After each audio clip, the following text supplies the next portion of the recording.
तो hello guys, आप सबका स्वागत है फैंटेस्टिक स्टॉक मार्केट में।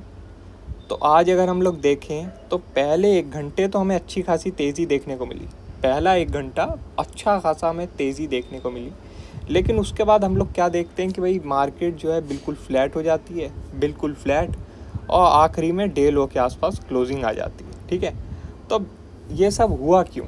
ठीक है, तो देखो, अगर आप लोगों को पता होगा कि भाई ये जो एरिया है, ये बहुत ही ज़्यादा इम्पोर्टेंट एरिया है। ये मैंने कल की वीडियो में भी आपको बताया था, बहुत ज़्यादा इम्पोर्टेंट एरिया है।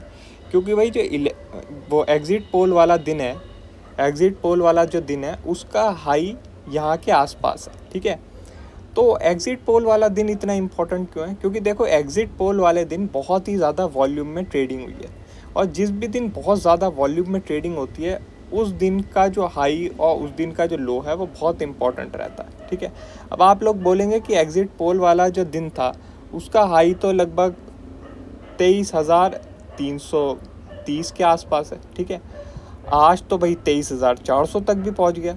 तो तुम ये क्यों बोल रहे हो कि भाई उसके हाई की वजह से मार्केट थोड़ी करेक्ट हुई है? ठीक है, तो देखो, होता क्या है कि आप लोगों को लगता है कि भाई 23,330 उसका हाई है, लेकिन जैसे 10 तारीख को एक और नया हाई बना, ठीक है, 23,400 का। ठीक है, तो अब ये जो 23,400 से रिजेक्शन आ गई ना, ठीक है, अगर 23,400 पे क्लोजिंग ही आ जाती, एक बॉडी वाली कैंडल बन जाती, क्लोजिंग ही आ जाती, तो भाई ये जो हाई है 23,330 वाला ये ख़त्म हो गया।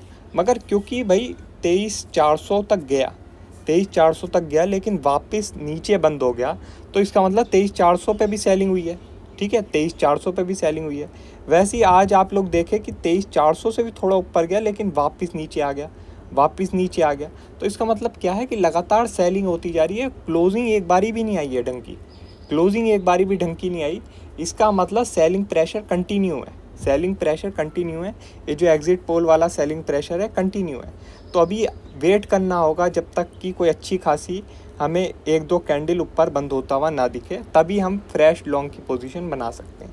यही चीज़ मैंने आपको टेलीग्राम में भी बोली थी कि जो प्रीवियस ऑल टाइम हाई है निफ्टी का, उसके आसपास से निफ्टी वापस से रिजेक्शन ले रही है, तो यहाँ पे कोई भी लॉन्ग ट्रेड नहीं बनेगी। और बैंक निफ्टी में भी आप लोग ध्यान रखना कि बैंक निफ्टी भी वापस से नीचे पलट सकता है, और वही हुआ, बैंक निफ्टी भी अच्छा खासा पलट गया, और बैंक निफ्टी भी जो है डे लो के आसपास क्लोजिंग दे रहा है। ठीक है, अब आज का जो दिन है वो बहुत ज़्यादा चॉपी था, कोई ट्रेडिंग के लिए कोई बढ़िया दिन नहीं था। मतलब शुरुआत में अगर आप लोग बाय कर लेते, ठीक है, या बिल्कुल टॉप पे आप लोग सेल कर देते, तब तो चलो बढ़िया था।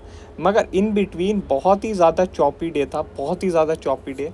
तभी फिर मैंने आपको बोला था कि भाई अब मैं कोई भी ट्रेड करना पसंद नहीं करूँगा आज के दिन। अब जो आज इन्फ्लेशन डाटा आना है यूएस में, और जो फेड का रेट का डिसीजन आना है, उसके बाद ही फिर मैं कोई ट्रेड करना पसंद करूँगा। ठीक है, अब देखो, जैसे कि आप लोग जानते हैं कि भाई 6 बजे के आसपास इन्फ्लेशन डाटा आ जाएगा। ठीक है, तो देखो, इन्फ्लेशन डाटा का क्या है, वो 3.4 के आसपास एस्टिमेशन है कि वही आएगा, 3.4।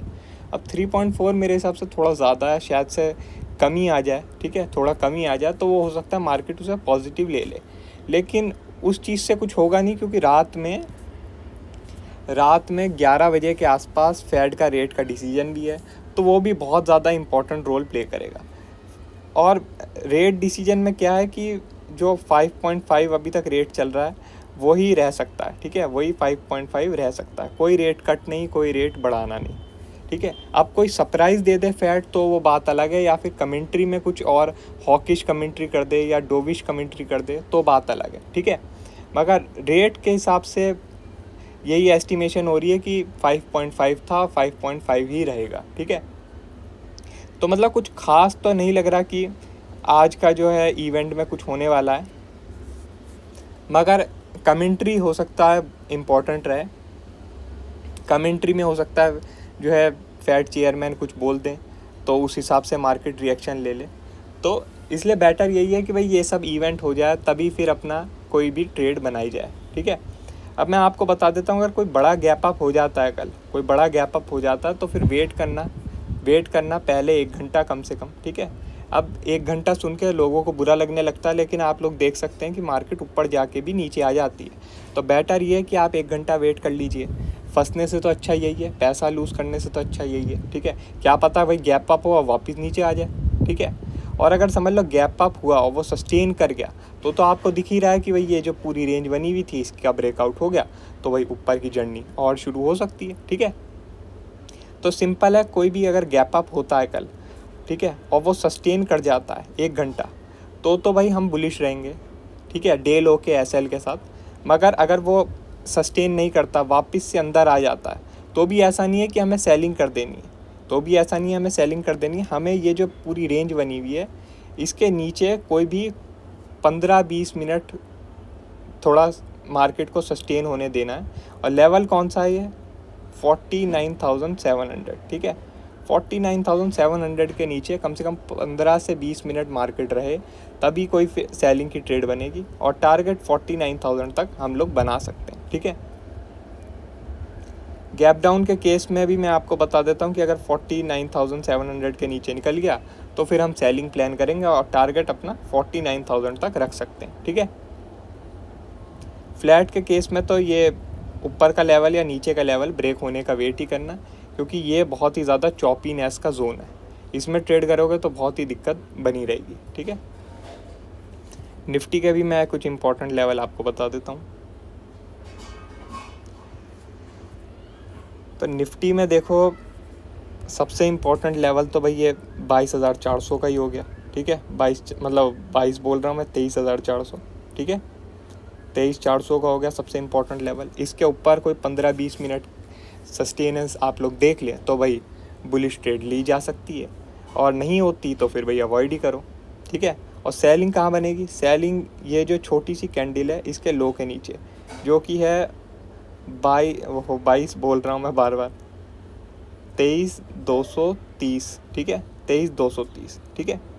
तो ज़्यादा कोई आपको वेट करने की ज़रूरत भी नहीं है। 23,230 के नीचे निकलेगी तो फिर हम सेलिंग प्लान करेंगे, और 23,400 के ऊपर निकलेगी तो फिर हम बाइंग प्लान करेंगे।